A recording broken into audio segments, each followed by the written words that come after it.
Ya, pemirsa, Kejaksaan Agung berpeluang memanggil Komisaris Utama PT Pertamina periode 2019-2024 Basuki Cahayapurnama alias Ahok. Ya, Kejagung menegaskan akan memanggil seluruh pihak yang diduga terlibat korupsi tata kelola minyak mentah Pertamina periode 2018-2023. Kejaksaan Agung berpeluang memanggil mantan Komisaris Utama Pertamina Basuki Cahayapurnama alias Ahok.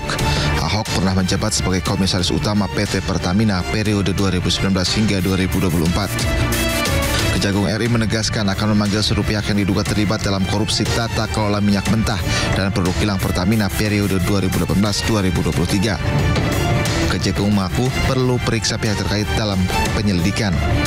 Sesungguhnya yang kami lakukan penyidikan dalam perkara ini adalah terkait dengan dugaan tindak pidana korupsi dalam importasi minyak mentah dan produk kilang di Pertamina dan subholding termasuk KKKS tahun 2018-2023. Itu yang harus dulu dimaknai. Sebelumnya, Kejaksaan Agung telah menetapkan 2 tersangka baru sehingga total menjadi 9 orang. 2 tersangka baru adalah Direktur Pemasaran Pusat dan Niaga PT Pertamina Patra Niaga, Maya Kusmaya, dan Vice President Trading Operation PT Pertamina Patra Niaga, Edward Korn. Sementara 7 orang tersangka lain adalah Gading Ramadan Judo, Komisaris PT Jengga Maritim, dan Direktur PT Orbit Terminal Merak, salah satu broker dalam kasus ini. Dimas Merhaspati, Komisaris PT Navigator Hatulistiwa dan Komisaris PT Jenggala Maritim. Rifa Sihaan, Direktur Utama PT Pertamina Patra Niaga. Yoki Firnandi, Direktur Utama PT Pertamina International Shipping. Sani Dinar Saifuddin, Direktur Feedstock and Product Optimization PT Kilang Pertamina Internasional. Agus Purwono, Vice President Feedstock Management PT Kilang Pertamina Internasional. Muhammad Keri Andrianto Riza, Beneficial Owner PT Navigator Hatulistiwa. Tim Liputan iNews melaporkan. Pemirsa, Jerome Pauline menyoroti kasus korupsi Pertamina yang menyebabkan kerugian negara sebesar 193,7 triliun rupiah. Menurutnya, jika uang tersebut digunakan untuk biaya kuliah S1, maka akan menghasilkan hampir 2 juta sarjana.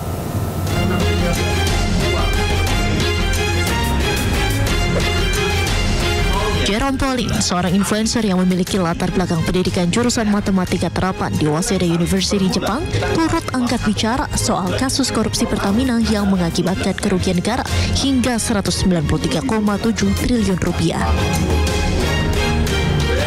Pria yang dikenal jago matematika itu menghitung jumlah kerugian negara dari korupsi Pertamina apabila digunakan untuk berbagai hal di kehidupan sehari-hari.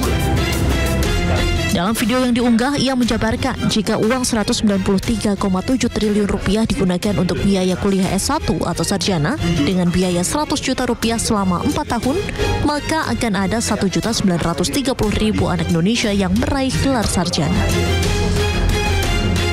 Di Indonesia, kalau mau kuliah S1 di PTN selama 4 tahun 8 semester, itu yang udah cukup mahal, harganya 100 juta. Kalian tahu 1 triliun dibagi 100 juta itu berapa? 10.000. Kalau ada 193,7 triliun, 1.930.700 orang yang bisa lulus S1. Terus dari tahun lalu aja, yang daftar SNBT itu cuma 785.000 orang, guys. Ini baru satu korupsi, guys. Ini baru 1 tahun korupsi. Gimana 5 tahun? Katanya sampai 1 kuadriliun. Artinya ini dikali 1000 lagi. 1 miliar orang bisa kuliah S1, sedangkan penduduk Indonesia aja 270 juta. Misalnya kita membangun sekolah di Indonesia, 1 sekolah 1 M, harga gedungnya dan fasilitasnya. 1 triliun aja bisa bangun 1000 sekolah, guys. Kalau 193 triliun artinya berapa? 193.000 sekolah. Jerome pun menyoroti apabila uang yang dikorupsi bisa dialokasikan untuk pendidikan atau membangun negeri, Indonesia bisa menjadi negara yang sangat maju.